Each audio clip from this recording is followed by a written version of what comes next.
सीमा भारत कैसे पहुंची ये तो आप सब जान चुके हैं, लेकिन कांजू पाकिस्तान कैसे पहुंची ये आपको चकरा कर रख देगा।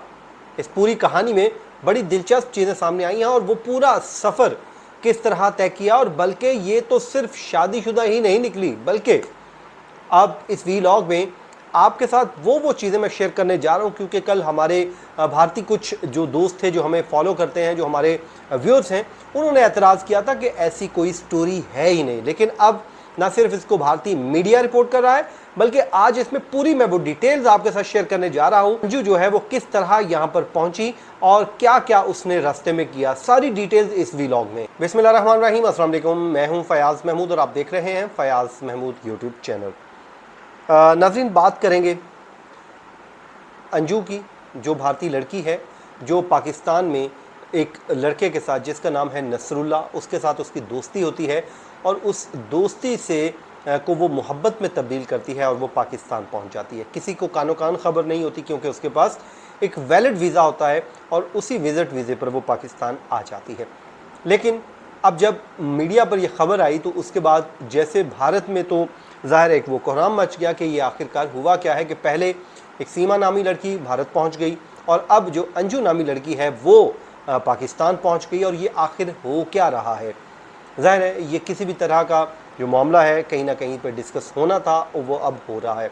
जैसे ही खबरें चली तो वहाँ की जो भारतीय एजेंसीज़ हैं, जो उनकी सिक्योरिटी है या पुलिस है, उन्होंने अंजू के घर पर छापा मारा और वहाँ पे उनकी तमाम तर जो डिटेल्स हैं वो हासिल कर ली हैं। उसके बाद से अब तक मुख्तलिफ इंटेरोगेशन वहाँ पर की गई हैं। उसमें जो लड़की की फ़ैमिली है उसके भाइयों को भी इंटेरोगेट किया गया है, उसके जो फैमिली अरकान हैं, बहनें हैं, उनको भी इंटेरोगेट किया गया, और जो लड़की के हस्बैंड हैं उन सब को इन्वेस्टिगेट किया गया है।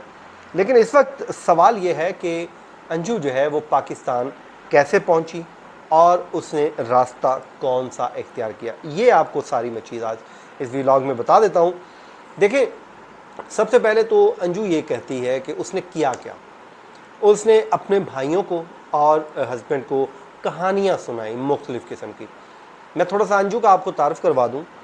इसके जो फादर हैं, इसके जो वालिद हैं, वो कन्वर्ट हुए हैं। इनकी जो पहले जो दादा या परदादा थे वो हिंदू थे, लेकिन बाद में इनके जो वालिद हैं वो कन्वर्ट हो गए और हिंदू से क्रिश्चियन बन गए।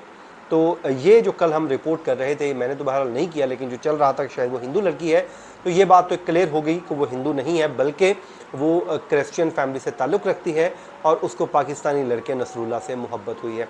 उसने अपना वीडियो बयान भी जारी कर दिया है, जो आगे चल के मैं आपको सुनाता हूँ कि वो क्या कहती है। वो कहती है कि जी जो ये होता ये है कि वहाँ से वो अपने घर वालों को बताती है कि मैं जो है छुट्टी लेकर घूमने फिरने जा रही हूँ, मेरा घूमने फिरने का इरादा है, और सबसे पहले वो कहती है कि मैं गोवा जाऊंगी, वहाँ पर मैं सैर सपाटा करके आऊँगी।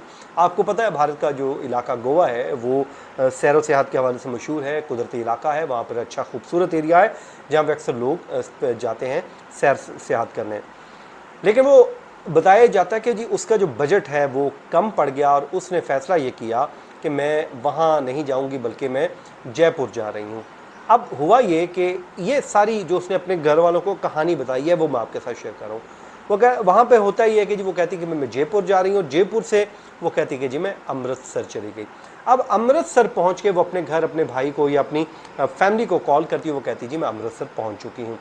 अब फैमिली कहती है कि जी हमें तो वीज़े का इल्म ही नहीं है कि वीज़ा लिया कब, कैसे लिया गया, और वो कहती है कि जी उसके बाद इसने अमृतसर के हमें पहुँच के हमें ये बताया कि जी मैं तो अमृतसर पहुँच चुकी हूँ। वहाँ से ये वाघा बॉर्डर आती है और वाघा बॉर्डर के ज़रिए पाकिस्तान में एंटर होती है। ज़ाहिर है इसके बाद 1 मंथ का एक वीज़ा होता है और उसी को दिखाकर उसको ज़ाहिर इजाज़त मिलती है, वो आ जाती है।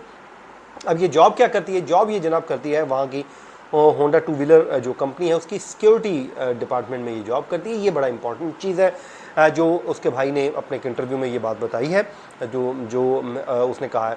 और उसने ये भी अपनी फैमिली को व्हाट्सएप पे कॉल भी की है। मुझे जो सामने आई हैं चीज़ें, जो डिटेल सामने आई है मेरे पास, उसमें ये मालूमात ये मिली हैं कि उसने व्हाट्सएप के ज़रिए अपनी फैमिली के साथ रब्ता किया है, जो पहले रब्ते में नहीं थी। उसने रब्ता करके बताया है कि जी मैं जल्द वापस आ रही हूँ, परेशान होने की ज़रूरत नहीं है। अब उसके जो खामन हैं वो क्या कहते हैं? वो कहते हैं कि जी हमें ये जयपुर का बता के गई कि मैं जयपुर जा रही हूँ और मेरी सहेली वहाँ पर मौजूद है और मैं उस सहेली से मिलने जा रही हूँ। अब आप यहाँ पे कंपैरिजन कर लीजिए।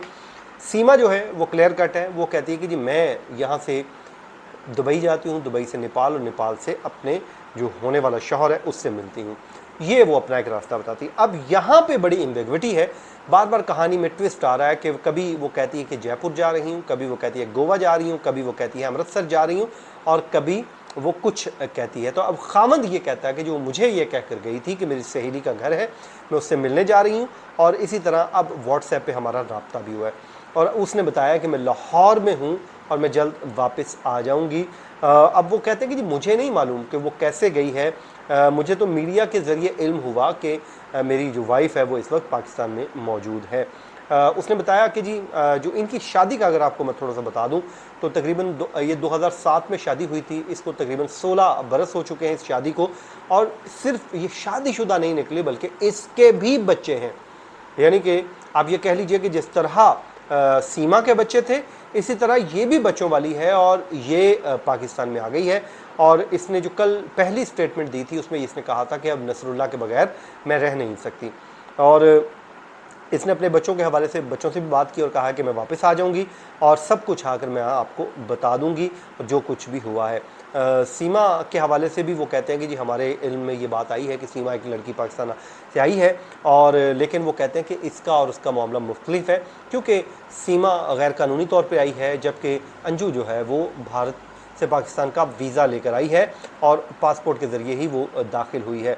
बाकी उसने कहा कि जी पासपोर्ट क्या बनवाना बाकी वो तो मुझे नहीं मालूम, और लड़ाई झगड़े से हवाले से वो कहते हैं कि जी हमारी लड़ाई झगड़ा होता रहता है, वो भी बच्चों के ऊपर, कभी घरेलू हालात के ऊपर, लेकिन वो कहते हैं हम मिलजुल के काम भी करते थे, मैं घर का काम भी उसके साथ सारे का सारा करवाता था, झाड़ू पोंछा ये वो, तो वो ठीक ठाक। वो कहता है मैं भी कंपनी में जॉब करता था और ये भी कंपनी में जॉब करती है, तकरीबन सुबह 8 साढ़े 8 हम निकलते थे, शाम 6 साढ़े 6 हमारी वापसी होती थी। अब अंशु का बीबीसी ने एक वीडियो बयान जारी किया है जो मेरे सामने से गुजरा, मैंने कहा आपके साथ शेयर कर लेता हूँ, जिसमें वो कहती है कि जी मैं अपनी मर्ज़ी से कानूनी तरीके से पाकिस्तान आई हूँ, दीरबाला में मौजूद हूँ और मैं यहाँ पर बिल्कुल सेफ़ हूँ। ज़ाहिर है सेफ़ होना है और इससे क्या यहाँ पर होना, पाकिस्तानी अवाम वैसे भी आपको पता है कि मोहब्बत करने वाले लोग हैं, लोगों के साथ मोहब्बत करते हैं, और ख़ासकर कोई मेहमान आ जाए उसकी तो बड़ी खातर तवाज़ो होती है। और ये जो दीरबाला का इलाका है मेहमान नवाजी के हवाले से भी बड़ा मशहूर माना जाता है। और आपने अक्सर देखा होगा वीलॉगर्स आते हैं बाहर से, इवन के इंडियन वीलॉगर्स भी मैंने देखे हैं जो पाकिस्तान आए होते हैं, तो उनसे तो दुकानदार कुछ खाने पीने के पैसे नहीं लेते, बल्कि मुझे याद आया वीरेंद्र सहवाग ने एक दफ़ा बल्कि अपना वाक़या सुनाया था, वो शादी ही थी उनकी और वो टूर पे आए हुए थे, तो वो कहते हैं कि भाई हम जिस शॉप पे जाएं, हम शॉपिंग करें तो वो हमसे पैसे ना लें, हमने साड़ियाँ ख़रीदी, जूतियाँ ख़रीदी, वो बड़ी ज़्यादा कहते मैंने तो ख़रीदनी थी, तो कोई हमसे पैसे ही नहीं लेता था। तो ये तो बात क्लियर है कि पाकिस्तानी मेहमान नवाज कौम है, तो इसलिए वो बड़ी खुश है यहाँ पे।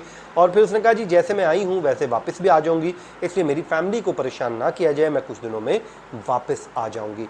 तो ये इस वक्त सूरत हाल थी अंजू केस की, अपडेट मैं आपके साथ सामने रखी है, बाकी इसमें और डिटेल्स आएंगी।